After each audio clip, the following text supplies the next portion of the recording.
сдаюсь или в прокуратуру. Все. Азербайжанда тонылган хукук яклаучы Ариф Юнус прокуратурага чакырылды. Журналистлар белән очрашуда Ариф сорау алуга көчләп аның хатыны, шулай ук хукук яклаучы Лейла Юнусның да алып кителүен сөйләде. Апрель аенда ирле хатынлы Юнусларны илдән чыгармаганнар. Аларның Әрмәнстан файдасына шымчылык иткән Азәри журналисты эше турында сорау алуда катнашачакларын белдергәннәр. Мәскәүдә үтә милләтче Максим Марцинкевич мәхкәмә алдына басты. Марцинкевич ВКонтакте социаль челтәрендә милләтара нәфрәт тудыручы язмалар урнаштыруда гаепләнә.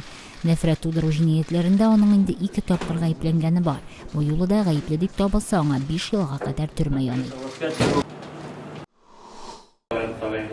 Алматы мәхкәмәсе узган сондагы бер мәкаләне Адольф Гитлерга багышлаган журналны акчалата җәзага хөкем итте.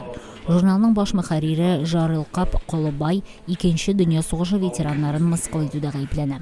Сугышта катнашкан олы кешеләр журналда чыккан мәкаләдә Гитлер карашларын аклау турында язылган дип мәхкәмәгә мөрәҗәгать итте.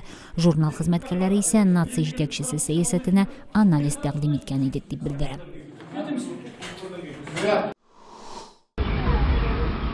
Түркменстанның югары уку йортларына кабул итү имтиханнары башланды. Мәктәп тәмамлаган 25 меңләп егет-кызлар университетларда белем алырга теләк белдергән.